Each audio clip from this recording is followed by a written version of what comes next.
Welcome to Astronomy Daily, your comprehensive source for the latest developments in space and astronomy. Today we have a packed show covering some major stories from across the space industry. We'll be diving into recent launch mishaps affecting both SpaceX and Blue Origin, exploring new developments in lunar preservation efforts, and examining a fascinating discovery of a planet that's literally falling apart before our eyes.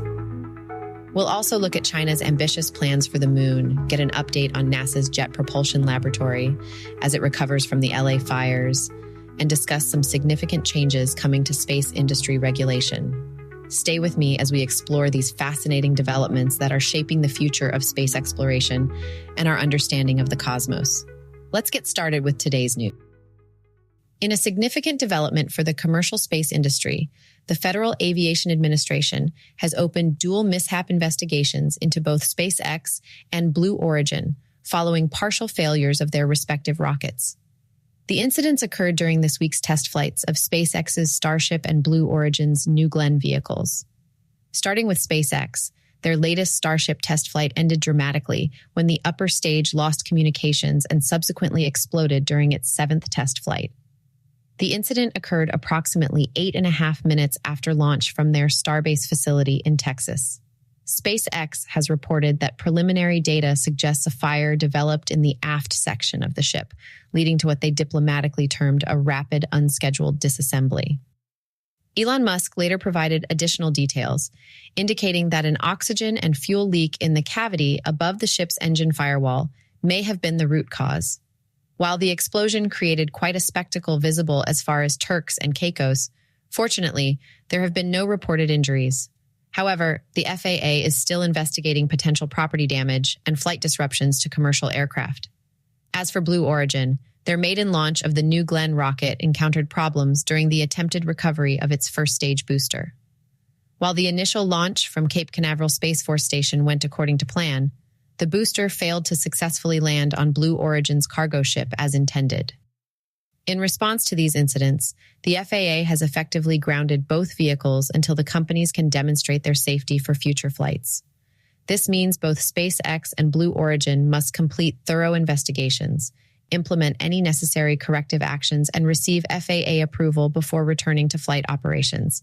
It's worth noting that this isn't the first time SpaceX has faced such scrutiny.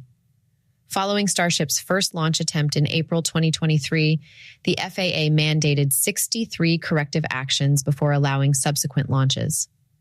Despite these setbacks, SpaceX remains optimistic, with Musk suggesting they could be ready for another launch attempt as early as next month. The silver lining for SpaceX was the successful capture of the Super Heavy booster by the launch tower's catching arms, demonstrating that at least some aspects of their innovative recovery system are working as intended. This partial success, amid the overall mission failure, highlights the inherently challenging nature of developing new space launch systems. In a significant development for commercial spaceflight regulation, President-elect Trump's nominee for Secretary of Transportation, Sean Duffy, has committed to reviewing the FAA's recent fines against SpaceX for launch license violations. The fines, totaling over $633,000, were issued for violations during two separate missions in 2023. The specific violations included using an unauthorized control center, failing to conduct required pre-launch procedures, and utilizing an unapproved propellant tank farm. SpaceX has pushed back against these penalties, arguing that the violations didn't compromise public safety and pointing to delays in the FAA's license modification process. During his confirmation hearing before the Senate Commerce Committee, Duffy faced pointed questions about these fines. Committee Chairman Ted Cruz expressed particular concern, arguing that such penalties work against U.S. law's mandate to encourage and facilitate commercial space activities. Cruz characterized the fines as not just corrosive, but potentially counter to legislative intent. Looking beyond just the SpaceX situation, there's growing discussion about potential restructuring of space launch oversight. Some industry observers are speculating about the possibility of moving the Office of Commercial Space Transportation out of the FAA, making it a standalone entity directly under the Department of Transportation. Such a move could potentially streamline the regulatory process and provide the office with additional resources. The debate highlights the ongoing challenge of balancing safety oversight with the need to foster innovation in the commercial space sector. With the rapid growth of private space companies and increasingly ambitious mission profiles, the regulatory framework governing these activities has become a crucial factor in the industry's development. This review could have far-reaching implications for how commercial space activities are regulated in the coming years, potentially reshaping the relationship between private space companies and their government overseers. Let's move on to a couple news stories surrounding our moon. In a groundbreaking move that underscores growing concerns about preserving space heritage, the moon has been added to the World Monuments Fund Global Watch List. This marks the first time in history that an extraterrestrial body has been included on this prestigious list of heritage sites requiring protection and preservation. While the initial nomination focused solely on Tranquility Base, the historic Apollo 11 landing site, the final designation was expanded to encompass the entire moon. This comprehensive approach acknowledges over 90 distinct sites that represent humanity's presence on the lunar surface, from the first Russian probe that made contact in 1959 to the footprints left by Apollo astronauts. The timing of this designation is particularly crucial as we enter a new era of lunar exploration. With multiple commercial missions planned and NASA's Artemis program on the horizon, there's mounting concern about potential damage to these irreplaceable historic sites. The threats range from lunar dust displacement caused by nearby landings to the possibility of looting valuable artifacts from sites like the Apollo landing areas. Space archaeologist Dr. Alice Gorman emphasizes that the increased traffic to the moon poses significant risks. The sharp, abrasive lunar dust can gradually wear away at these cultural heritage sites, even from activities conducted at a considerable distance. There's also growing concern about the commercial space tourism industry and future lunar mining operations potentially impacting these historic locations. The designation serves multiple purposes beyond mere recognition. It puts the international space community on notice and highlights the urgent need for protective measures. Experts are now calling for the implementation of environmental impact assessment processes similar to those we use on Earth, to ensure commercial operators are held accountable for preserving these sites. This move comes at a critical juncture, with several commercial lunar missions already underway or planned for the near future. Companies like Firefly, iSpace, Intuitive Machines, and others are all preparing to make their mark on the lunar surface. The challenge now lies in balancing this new wave of exploration with the preservation of humanity's existing lunar heritage. As space archaeologists and preservation experts work to establish robust international regulations, the message is clear. The moon's historic sites belong to all of humanity and deserve protection for future generations. This isn't just about preserving physical artifacts. It's about safeguarding humanity's first steps into space exploration. And in other moon news, China is taking lunar exploration to new heights with an innovative plan to plant what could be the first ever fluttering flag on the moon's surface. As part of their upcoming Chang'e 7 mission planned for 2026, Chinese scientists have developed a groundbreaking solution to make a flag wave in the moon's airless environment. The team at China's Deep Space Exploration Laboratory has engineered a clever workaround to the challenge of creating movement without wind. Their design incorporates closed-loop wires embedded within the flag's surface that can carry two-way electrical current. Through the careful manipulation of electromagnetic fields, these wires will create a fluttering effect, bringing the flag to life in the lunar vacuum. This technological achievement is just one component of the broader Chang'e 7 mission, which aims to explore the moon's south polar region in search of water ice.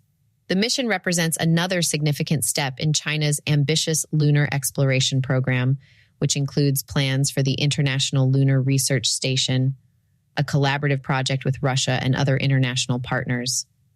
Looking further ahead, the Chinese space program envisions establishing a comprehensive scientific facility on the lunar surface by 2035. This facility is being designed for long-term autonomous operation, with the capability to support periodic human presence, marking a significant milestone in China's expanding space capabilities. Zhang Tianzhu, deputy head of the Institute of Future Technology at the Deep Space Exploration Laboratory, and his team are working diligently to complete the development of this unique payload by February, demonstrating China's commitment to pushing the boundaries of space technology while creating visually striking demonstrations of their lunar presence. Now, a little update to a story we covered earlier this week. NASA's Jet Propulsion Laboratory is set to resume normal operations next week, following a tense period of closure due to the devastating Los Angeles wildfires. The facility, nestled at the base of the San Gabriel Mountains, had been under threat from the Eaton fire, which has caused widespread destruction in neighboring communities, particularly in Altadena. Since January 8th, JPL has maintained only essential operations, ensuring the continued function of critical missions like the Perseverance and Curiosity Mars rovers. With the immediate danger now past, the laboratory will begin a phased reopening starting Tuesday, January 21st. While the facility is reopening its doors to all personnel who need to work on site, officials are encouraging those who can work remotely to continue doing so while final cleanup efforts are completed. While the laboratory itself emerged unscathed from the fires, the impact on JPL's workforce has been severe. Over 1,000 employees remain evacuated from their homes, with more than 150 families having lost their houses completely. JPL Director Lori Leshin has initiated disaster relief efforts to support affected workers, including those from both JPL and the California Institute of Technology, which manages the facility for NASA. The broader fire situation in Los Angeles remains challenging. The Eaton fire has consumed over 14,000 acres, but is now 65% contained. However, the larger Palisades fire continues to pose significant challenges, having burned nearly 24,000 acres, with only 31% containment. Despite these ongoing challenges, JPL's return to operations marks a positive step forward in the recovery process for this crucial space exploration facility.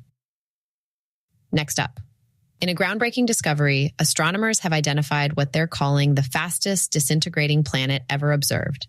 Using NASA's TESS satellite, scientists have found a world that's literally falling apart at an astronomical rate, losing the equivalent of a moon's worth of material every million years. Located just 141 light years away, this makes it the closest crumbling planet we've ever discovered.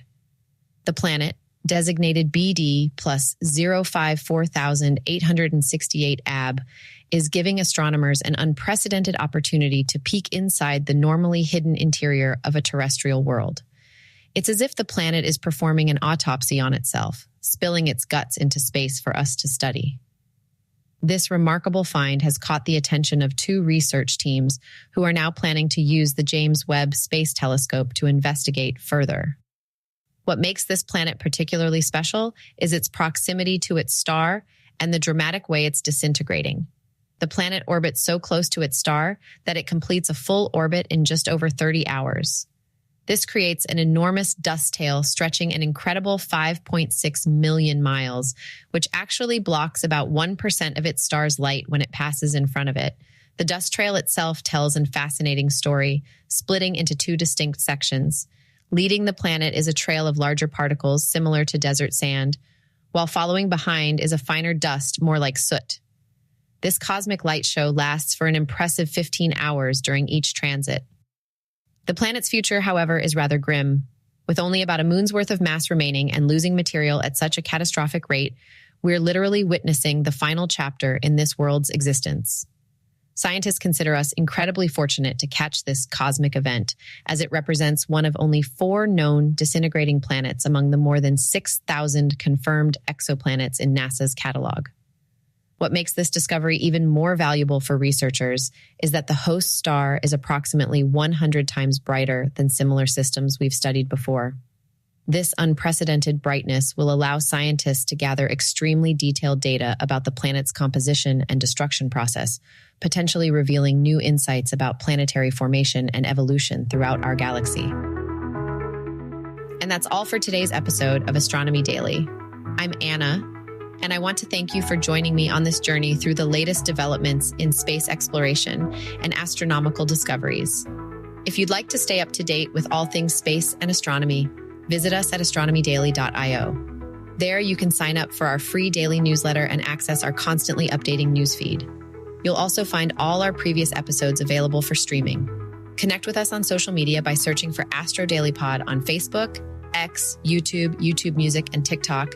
And yes, we are still there. And don't forget to subscribe to the podcast. You can find us on Apple Podcasts, Spotify, YouTube, iHeartRadio, or wherever you get your podcasts. Until next time, keep looking up and wondering about the mysteries of our universe. This has been Astronomy Daily.